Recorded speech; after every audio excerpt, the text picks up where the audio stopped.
Hello students, आज हम लोग आपकी लाइट चैप्टर का पार्ट 9 कवर करेंगे। ठीक है। अब इसके पहले वाले वीडियो में आप लोगों ने रिफ्रैक्टिव इंडाइसेस पूरा कंप्लीट कर लिया था। जो डेली लाइफ एग्जांपल्स थे वो कवर हो गए थे और कॉनकेव और कॉन्वेक्स लेंस के बारे में कुछ बातें हुई थी। ठीक है। आज हम लोग उनसे रिलेटेड कुछ टर्म्स पढ़ेंगे। ठीक है। तो सबसे पहला पॉइंट है ऑप्टिकल सेंटर। ऑप्टिकल सेंटर क्या होता है? देखो, जैसे लेंस मिरर में पोल होता था, ठीक है, पोल, वैसे यहाँ पे ऑप्टिकल सेंटर है। देख लो डायरेक्टली, जो लेंस का मिड पॉइंट होता है उसे ऑप्टिकल सेंटर कहते हैं। ठीक है। मिड पॉइंट या सेंट्रल पॉइंट, सिंपल सी चीज़ है। ठीक है। कोई इसमें और कुछ अलग से नहीं है इसमें, लंबा चौड़ा। ठीक है। Next is aperture. उसमें अपर्चर क्या थी? The diameter of the mirror. इसमें क्या है? The effective diameter of the circular outline of the spherical lens. ठीक है। समझ लो कि ये जो रेंज है जहाँ पर कि रिफ्रैक्शन हो रहा है, ठीक है, उस पार्ट को अपर्चर कहा जाता है। बहुत ही सिंपल है, कोई कुछ इसमें हार्ड नहीं है। और ये जो कुछ भी आप ये पढ़ रहे हो ना, स्फेरिकल लेंसेज जो भी पढ़ रहे हो यहाँ पे जो भी है, वो सब आप डबल कॉन्वेक्स या डबल कॉनकेव पढ़ रहे हो। ठीक है। सिंगल कॉन्वेक्स भी होते हैं, सिंगल कॉनकेव भी होता है, बट वो सब आपके सिलेबस से बाहर की चीज़ें हैं। ठीक है। सिंपली आपका ध्यान जो कुछ भी बताया जा रहा है उस पर होना चाहिए। चलिए इसके आगे बढ़ते हैं। तो अपर्चर क्लियर हो गई, ऑप्टिकल सेंटर समझ में आ गया। ठीक है। अब नेक्स्ट है हमारा प्रिंसिपल फोकस। ठीक है, या फिर प्रिंसिपल फोकी। ठीक है। अब बोलोगे सर ये क्या है? देखिए, जो लेंस होता है उसमें लाइट रे इधर से भी आ सकती है, इधर से भी आ सकती है। ठीक है। तो रिफ्रैक्शन इस साइड भी हो सकता है, इस साइड भी हो सकता है। तो यहाँ पर दो फोकस होती हैं, ठीक है, या दो फोकी होती है। ठीक है। तो फर्स्ट इज जो, और ये पॉइंट को क्या बोलते हैं? वो लाइन, वो या वो पॉइंट जहाँ पर पैरेलल रेज आकर के रिफ्रैक्ट होती हैं। ठीक है। देखो, पैरेलल रेज आई और प्रिंसिपल एक्सिस पर रिफ्रैक्ट हो गई, तो उसको प्रिंसिपल फोकस कहा गया। और अगर वो इधर से आती हैं और इधर रिफ्रैक्ट होती हैं तो इसे भी प्रिंसिपल फोकस कहते हैं। तो हर एक लेंस में जो भी डबल कॉन्वेक्स या डबल कॉनकेव होता है उसमें दो दो होती हैं। ठीक है। F1 and F2। ठीक। वैसे इसमें यहाँ पर डाइवर्ज होती हुई दिखाई दे रही हैं, पैरेलल आई और डाइवर्ज होती हुई अपीयर हो रही हैं, तो ये क्या होगा? ये भी दोनों F1 और F2 हो जाएगा। ठीक। नेक्स्ट इज, आगे देखिए, सेंटर ऑफ कर्वेचर। ठीक है। सेंटर ऑफ कर्वेचर और रेडियस ऑफ कर्वेचर को एक साथ समझ लो। ठीक है।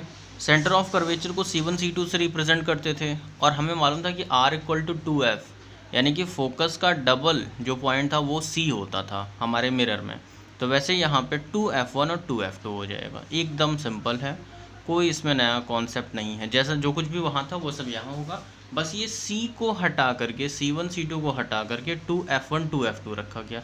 और इनको आप C1 C2 भी लिख सकते हो, बट NCERT में ऐसा कहीं भी नहीं लिखा है, तो आप इसको 2F1 या 2F2 कर दोगे। ठीक है। NCERT में स्टार्टिंग में एक बात बोली कि C1 and C2 there are दो पॉइंट होते हैं, इसके दो सेंटर ऑफ कर्वेचर्स होते हैं, बट इसको 2F1 और 2F2 लिखा गया अपनी ईज के लिए। ठीक है। तो यहाँ से सारे पॉइंट्स क्लियर होते हैं। प्रिंसिपल एक्सिस क्या है? सारा फिनोमेना जिस बेस पर, जिस एक्सिस पे अकर होता है वो उस जगह को प्रिंसिपल एक्सिस कहते हैं। ये सारी बातें बताने की कोई बहुत ज़्यादा ज़रूरत नहीं है। ठीक है। नेक्स्ट आते हैं इमेज फॉर्मेशन के रूल्स पे। सारे रूल्स बिल्कुल मिरर जैसे हैं, कोई उसमें नया कुछ नहीं है। फिर भी एक बार देखो, रूल्स ऑफ इमेज फॉर्मेशन। ठीक है। इमेज फॉर्मेशन के रूल्स क्या हैं? पहला रूल आप यहाँ देखो, अगर एक लाइट रे पैरेलल आ रही है तो फोकस से पास होगी। ठीक। या फिर अगर पैरेलल आ रही है तो फोकस से पास होती हुई अपीयर होगी। ये चीज़ पहले भी बताई गई थी। दूसरा क्या कहा गया था कि सेकंड रूल क्या कहा गया था कि अगर कोई लाइट रे फोकस से आ रही है तो पैरेलल चली जाएगी रिफ्रैक्शन के बाद, या अगर फोकस से पास होती हुई अपीयर हो रही है तो रिफ्रैक्शन के बाद वहाँ से पैरेलल निकल जाएगी। एक का जस्ट रिवर्स। ठीक है। थर्ड पर आते हैं। थर्ड क्या है उसे देखिए। थर्ड पॉइंट, अगर कोई लाइट रे ऑप्टिकल सेंटर से पास हो रही है, ठीक है, हाँ, ठीक है, ऑप्टिकल सेंटर से, ये थोड़ा सा अलग है, वहाँ पर सी में ऐसा होता था, यहाँ पर इसमें होगा। ठीक है। अगर कोई लाइट रे ऑप्टिकल सेंटर से पास हो रही है तो ऑप्टिकल सेंटर से ही रिफ्रैक्ट होकर सीधे सीधे निकल जाएगी, क्योंकि वहाँ पे मिरर को पॉलिश नहीं, सॉरी, लेंस को पॉलिश नहीं किया गया है। ठीक है। वो सिंपली ऐसे निकल जाएगी ऑप्टिकल सेंटर से अगर हो रही है तो, बिना किसी डेविएशन के। ठीक है। तो ये तीन रूल्स थे। इसके बाद हम लोग आते हैं इमेज फॉर्मेशन पे। इमेज कैसे बनेगी, क्या होगा, उसे समझिए। देखिए उसमें भी 6 केसेस थे, यहाँ भी 6 केसेस हैं, और वैसे ही जो कुछ वहाँ हो रहा था लगभग वैसा ही सब यहाँ होगा, बस वहाँ रिफ्लेक्शन हो रहा था, यहाँ रिफ्रैक्शन होगा। ठीक है, चलिए देखिए केस फर्स्ट बोला गया है कि जब भी ऑब्जेक्ट कहाँ पर हो, इन्फिनिटी पर हो। ठीक है, अगर ऑब्जेक्ट इन्फिनिटी पे होगा तो जो लाइट रेज होंगी वो पैरेलल हो जाएंगी, और पैरेलल लाइट रेज हमेशा फोकस पे मिलती हैं। ठीक है, तो ऑब्जेक्ट इन्फिनिटी पे है तो इमेज जो होगी वो f2 पे बनेगी, सेकंड फोकस। ठीक है, हाईली डिमिनिश्ड होगी, पॉइंट साइज़ की बहुत छोटी सी होगी, और यहाँ पर रियल में वो सब मिल रहा है ना, रियल में आपका मतलब वर्चुअल इंटरसेक्शन नहीं हो रहा है, रियल इंटरसेक्शन हो रहा है, तो मतलब सच में आपका इमेज फॉर्म होगा तो कैसा होगा, वर्चुअल एंड इरेक्ट होगा, सॉरी रियल एंड इन्वर्टेड होगा, सॉरी रियल एंड इन्वर्टेड। ठीक, सेकंड केस, जब भी ऑब्जेक्ट क्या हो, थोड़ा सा पास हो, इन्फिनिटी से 2f के बीच में हो। ठीक है, इन्फिनिटी से 2f के बीच में हो तो क्या होगा, देखो, और ये सब पहले भी बताया था, अभी भी बता रहे हैं कि आपको ये सब लर्न करना है। ठीक है, इस पर प्रैक्टिस करनी है, अपनी मर्ज़ी से कोई भी लाइन मत खींच देना। ठीक, चलिए, तो ऑब्जेक्ट मान लो यहाँ पर रखा हुआ है, एक लाइट रे पैरेलल गई तो फोकस से मिली, दूसरी ऑप्टिकल सेंटर से गई तो किसी पॉइंट पर मिली, दोनों ने इंटरसेक्ट किया, दोनों ज्वाइन हुई, एक इमेज फॉर्म हुई हमारी। ठीक है, देख लो इमेज क्या है, वर्चुअल रियल एंड इन्वर्टेड है। ठीक है, तो अभी जो ऑब्जेक्ट यहाँ पर आपका 2f के थोड़ा सा बियॉन्ड रखा गया है। ठीक है, तो उसमें इमेज जो फॉर्म होगी वो 2f2 और f2 के बीच में फॉर्म होगी, कंफ्यूज मत होना। ठीक है, सेकंड रियल एंड इन्वर्टेड होगी, वो तो दिख ही रहा है, और डिमिनिश्ड होगी, मतलब थोड़ी बहुत दिखेगी, एकदम पॉइंट साइज़ की नहीं होगी, थोड़ी बहुत समझ में आएगी। ठीक है, नेक्स्ट केस, केस थर्ड, जब भी आपका जो ऑब्जेक्ट है वो एग्जैक्टली 2f पर हो, जैसे वहाँ पे c पे होता था तो c पे था तो एग्जैक्ट c पे ही बनती थी इमेज, वैसे ही अगर वो 2f1 पे है तो इमेज 2f2 पे बनेगी। ठीक, लाइट रेज वैसे ही पास हुई हैं। ठीक है, एक फोकस से इधर से निकली है और एक इधर से आई हुई है। ठीक है, देख लो आप क्या है, equal to the size of object होगा, रियल एंड इन्वर्टेड होगा, और ठीक 2f2 पे बनेगा। ठीक, धीरे धीरे हम ऑब्जेक्ट को पास लाते जा रहे हैं। ठीक, नेक्स्ट,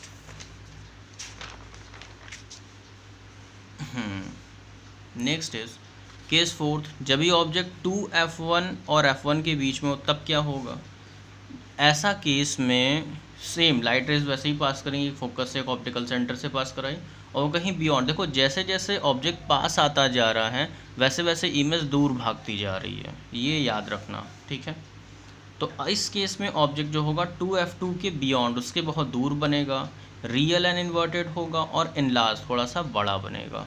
ठीक है, ऐसा होगा, और ये केसेस बार बार कह रहे हैं कि आपको याद करना है, ये सब कुछ लर्न करना है, ऐसा हो रहा है तो बताया गया है। ठीक है, ये कम्प्लीटली ऑब्जर्वेशन पर बेस्ड है। ठीक है, नेक्स्ट केस नंबर 5। ठीक है, जब भी ऑब्जेक्ट एग्जैक्टली f1 पर हो, अभी पहले याद था कि पहले केस में क्या हुआ था कि जब इन्फिनिटी पे था तो f2 पे बन रहा था, अभी जब फोकस पे होगा यानी कि फोकस पे है ऑब्जेक्ट तो वो लाइट रेज इन्फिनिटी पे कहीं मिलेंगी, तो वो इनफाइनाइट पर कहीं बनेगा इमेज। ठीक है, देख लो पैरेलल लाइट रेज, पहली बात तो ये नहीं मिलनी चाहिए इन जनरल, ऐसा लगता है, बट इनफाइनाइट लाइट रेज है, बहुत ढेर सारी लाइट रेज निकल रही हैं इसमें से ऑब्जेक्ट से। ठीक है, तो क्या होगा कि बहुत दूर कहीं जाकर के इमेज फॉर्म होगी, हाईली इनलार्ज्ड होगी, इतनी ज़्यादा बड़ी होगी, इतनी ज़्यादा ब्लर होगी कि दिखाई नहीं देगी। ठीक है, रियल एंड इन्वर्टेड होगी। ठीक है, अब हम ऑब्जेक्ट को और पास लाते हैं फोकस एंड ऑप्टिकल सेंटर के बीच में। ठीक, देखिए, ठीक है, जब भी फोकस एंड ऑप्टिकल सेंटर के बीच में रहेंगे तो देखो एक लाइट रे ऑप्टिकल सेंटर से पास हुई, दूसरी यहाँ से पैरेलल गई तो फोकस से निकली। ठीक है, अब ये यहाँ कहीं नहीं मिले क्योंकि जैसे जैसे ये दूर हो, डिस्टेंस बढ़ती जाएगी वैसे वैसे और फैलते जाएंगे, तो इमेज सामने नहीं फॉर्म होगी, अब इमेज बैक फॉर्म होगी, पीछे साइड में फॉर्म होगी। तो उसको डॉटेडली मिलाया और देखा कि यहाँ इमेज फॉर्म हो रही है, तो इमेज कहाँ बन रही है, ठीक है, बैक साइड में बन रही है, हाईली एनलार्ज्ड है, वर्चुअल एंड इरेक्ट है। यहाँ पर आपके सारे केसेस ख़त्म होते हैं कॉन्वेक्स मिरर के, कॉन्वेक्स लेंस के। ठीक है, अभी कॉनकेव पे आते हैं। कॉनकेव का वही केस था, 2 केसेस उसमें थे, वैसे ही 2 केसेस आपको इसमें पढ़ने हैं, देख लीजिए। When object is at infinity, जब भी ऑब्जेक्ट इन्फिनिटी पे होगा, लाइट रेस पैरेलल होंगी, ठीक है, और वो डॉटेडली बैक में मिलाओगे, भाई सामने तो मिल नहीं सकती हैं, कहीं बहुत दूर निकल जाएंगी, डॉटेडली बैक में मिलाएंगे तो फोकस पे बनेगा। सिंपली ये एकदम दिमाग में रट लो कि अगर इनफाइनाइट पे है तो फोकस, एंड फोकस पे है तो इनफाइनाइट, ऐसा, ठीक है। तो इमेज जो फॉर्म होगी वो F1 पे फॉर्म होगी, ठीक है। अब देखो मिरर के सामने बन रही है, डॉटेड मिलाने पे बन रही है, तो वर्चुअल एंड इरेक्ट होगी, ठीक है, एंड हाईली डिमिनिश्ड होगी, पॉइंट साइज़ की होगी। पहली चीज़ क्लियर। नेक्स्ट आते हैं, नेक्स्ट पॉइंट की हम बात करेंगे, जब ये ऑब्जेक्ट आपका कहीं पर भी इन्फिनिटी को छोड़ करके, मतलब कि 2F1 के बियॉन्ड से लेकर के ऑप्टिकल सेंटर से पहले तक कहीं पर भी होगा तो क्या होगा। देखो लाइट रे एक पैरेलल गई, ये फोकस से कट होगी, और एक ऑप्टिकल सेंटर से गई तो ऑप्टिकल सेंटर पे कहीं कट होगी, ठीक है, दोनों आपस में मिले, ठीक है। और जब भी यहाँ बैक साइड में मिल रहे हैं, ठीक है, मतलब सॉरी इसे बैक नहीं बोलेंगे, इसे आप फ्रंट ही बोलोगे, ठीक है। तो यहाँ पर रिफ्रैक्शन प्रॉपर हो नहीं पा रहा है, ठीक है, तो यहाँ पर अभी जो इमेज बनेगी बहुत ही छोटी सी बनेगी, ठीक है। तो इमेज F1 और ऑप्टिकल सेंटर के बीच में बनेगा, वर्चुअल एंड इरेक्ट होगा, हाईली डिमिनिश्ड होगा, यही सारी चीज़ें आपको देखनी है, ठीक है। तो यहाँ पर हम लोगों ने चीज़ें समझ ली। नेक्स्ट क्लास में हम लोग न्यूमेरिकल्स पे बात करेंगे और वहाँ से ये चैप्टर आपका एंड हो जाएगा। एक बात। दूसरी, जिन बच्चों को ये लग रहा है कि हम लोगों का सिलेबस 30% रिड्यूस हो गया है और हमें वो 30% का पार्ट नहीं पढ़ना है, तो वो इस भ्रम में बिल्कुल भी ना रहें, ठीक है। सिलेबस आपका रिड्यूस हुआ है इस कंडीशन को देखते हुए, ठीक है। तो लेकिन आपका जो बर्डन है वो रिड्यूस नहीं हुआ है। मींस कि पहली बात तो ये जो चैप्टर ये चल रहा है इसमें से कुछ ख़त्म नहीं हुआ है, नेक्स्ट वाले जो चैप्टर हैं उनमें से कुछ हुआ है, ठीक है। तो उसके अकॉर्डिंग बट मेरा जो भी वीडियो होगा वो फुल होगा, ठीक है। उसमें जो भी आपको सेलेक्ट करना है पढ़ने लायक वो आप कर लेना। तो ये समझ लीजिए कि जब भी आप जैसे 10th पास किया, ठीक है, और वो टॉपिक्स छोड़ दिए और फिर 11th में गए, तो जो कॉन्सेप्ट 11th में आने वाले हैं वो 10th से उन टर्म्स से रिलेट करेंगे तो आपको प्रॉब्लम होगी। तो NCERT ने सीधे सीधे कहा है कि आपको सब कुछ पढ़ना है। फ़िलहाल जो टॉपिक्स अवॉइड किए गए हैं उन पे बहुत ध्यान नहीं देना है, बट एक बार उनको पढ़ लेना है ताकि आपको नेक्स्ट क्लास में हेल्प हो सके, ठीक है। तो इसी के साथ हम लोग आज का वीडियो ओवर करते हैं, ठीक है। प्लीज़ पढ़ते रहिएगा, ओके, थैंक्स, जय हिंद।